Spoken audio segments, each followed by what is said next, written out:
I've talked to many founders over the past few years, and they've told me repeatedly that the number one thing they need from Washington is regulatory clarity. They just want to know what the rules of the road are so they can abide by them.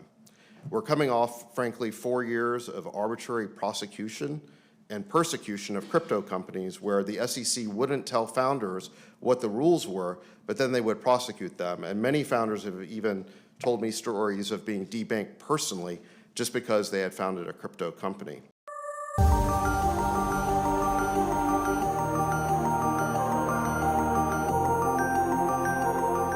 We got a lot of big stories to talk about here today. One, the XRP ledger went down for about an hour, and different things we're going to get into. But before we do, I noticed a lot of people were disappointed with the crypto czar, David Sachs, with his press conference today. And probably they wanted to hear more about the Bitcoin reserve or the strategic crypto reserve and what assets the US government is going to purchase. And first and foremost, we have a crypto czar that is wildly bullish, but I don't care if they're going to buy Bitcoin or hold XRP or what they're going to do. To me, the paramount issue is regulations that allow the crypto space to flourish, for businesses to launch and grow and scale, and really to see this space hit its eventual potential. And I think what this shows is it's not all talk. It's not just during the election, hey, crypto people support me, and then forget about you for 4 years. We've seen that before.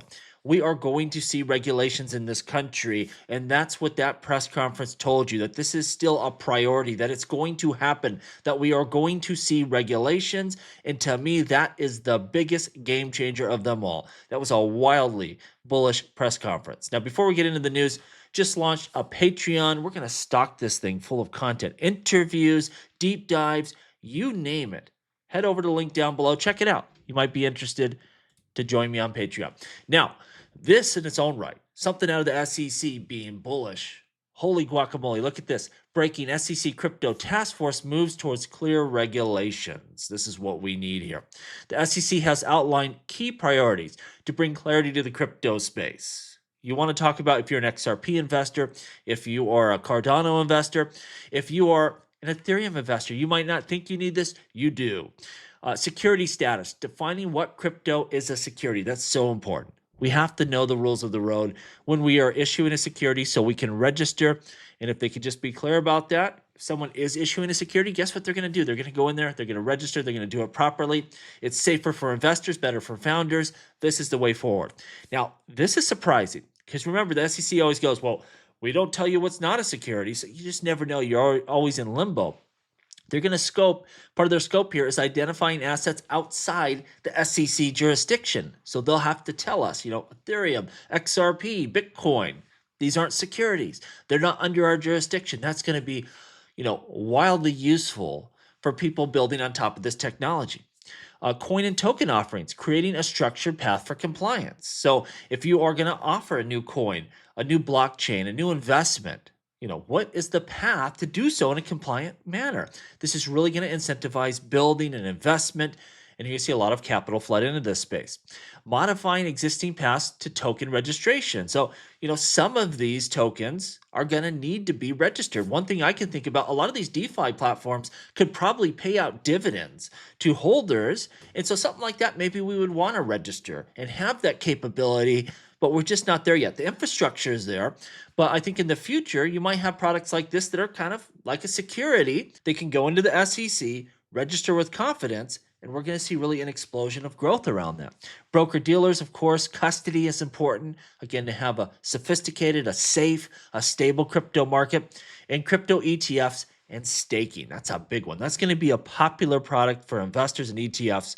They haven't seen something like this where you buy a crypto ETF and you get a monthly or quarterly dividend paid in more crypto. The market is going to love that. Solana, Ethereum, Cardano, these regular staking protocols, they're going to be in both individual ETFs and also basket products.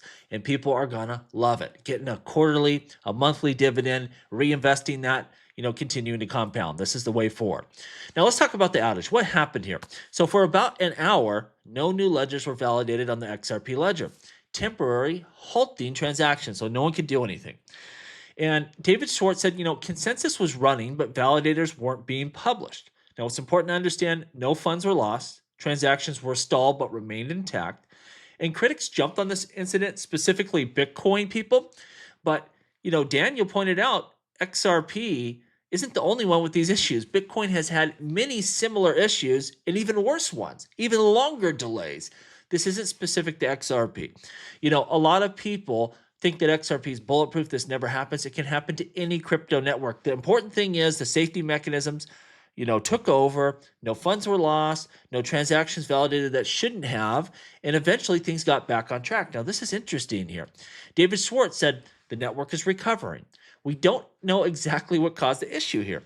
So they don't know what caused it, and they don't really know how it was fixed. Super preliminary observations. It looked like consensus was running, but validators weren't being published. That's what I said, causing the network to drift apart.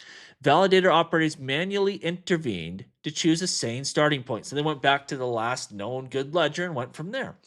And this is what he says. Very few UNL operators actually made any changes as far as I can tell. So it's possible the network spontaneously recovered. Now, that's kind of a wild statement here, but I put the following. XRP is so advanced, it fixed itself. David and the devs had no idea what caused the problem or how to fix it. This is an autonomous financial network. Now, of course, I was being a little bit funny with that, but that is kind of what happened. Safeguards went in, the network stopped validating, and then when it could recover, it continued on without really much of an intervention here.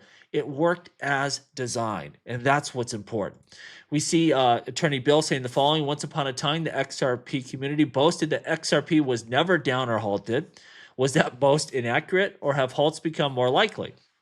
This is the deal. We know the XRP ledger's come a long ways. You have AMMs now.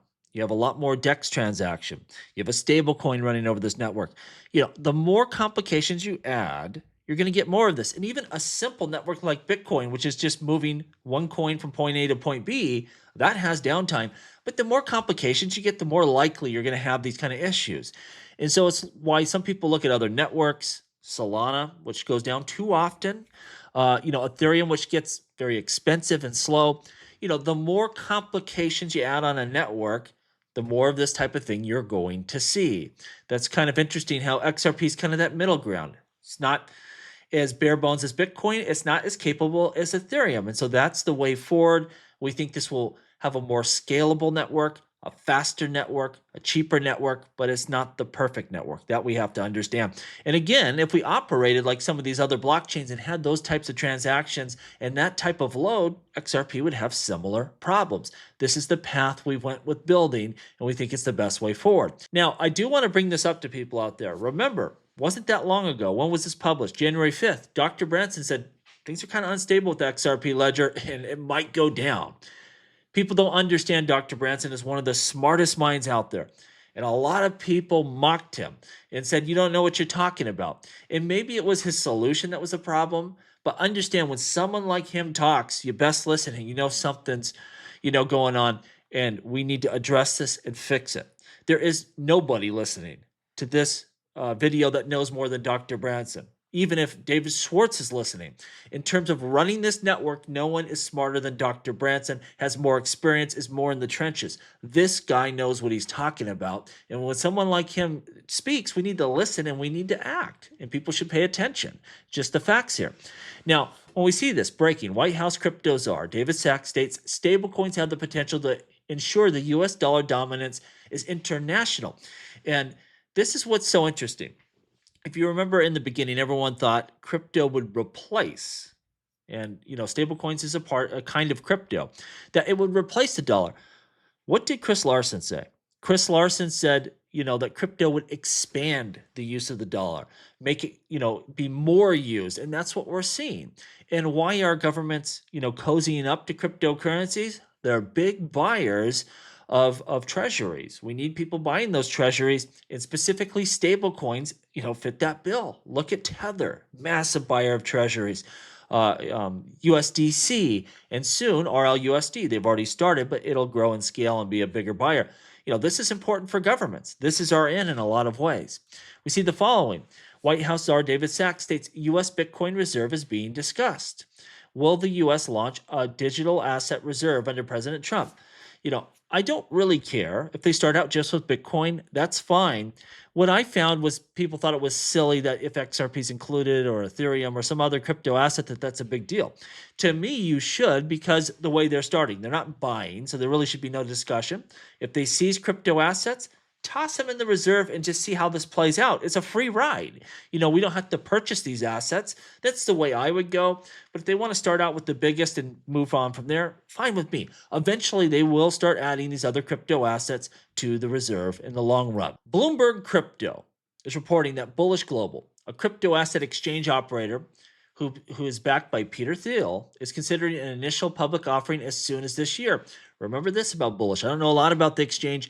I know, though, that they are one of the launch partners for RLUSD, and they have some of the most volume. Might be an interesting company to look at. Again, I don't know anything about them, but just that they are a partner, launch partner for RLUSD, and they have partnerships apparently with Ripple, and might be interesting. Maybe something I should look at here. Lastly, Matt Hamilton. I got to look at this. I don't know a lot about it, but someone said, this is wild. Basically, whatever he's doing, he's developing an Arbitrum now, layer 2 for Ethereum. A very famous XRP ledger developer, if you're not familiar with him. And so he's working with AI agents. And this person's saying, this is wild. You're training this whole AI agent online on the blockchain on Arbitrum. Am I tripping or something? And Matt said the following: yes, the actual training was done on chain. It won't be for every use case. So, a lot of stuff you're going to want to do off chain. But apparently there are some compelling reasons to do this training in a decentralized manner. But for some use cases, this could work very well. You could have agents learn real time from blockchain activities. How interesting is that? I'm going to dig into this. I think maybe Matt gave a speech or a talk. I'll see if I can track down that video. Anything where you have crypto and AI intersecting, to me, is incredibly bullish. I want to see what he's working on there. Let me know down below if you'd like to see a video on that. And it would apply towards many different chains, not just Ethereum layer 2 and AI. You're going to see this kind of thing on a lot of different blockchains. As always, please like, please subscribe. The revolution will be televised right here on Jungle Link. What is up, good people? Jungle Link here. I want to invite you to join my Patreon. It's $5.99 a month, but I plan to stock this with a ton of value here. Weekly newsletters, in-depth analysis, interviews, stuff that doesn't fit necessarily on the main YouTube channel, but I think you're going to really like. Check out the link below, and we'll see you there.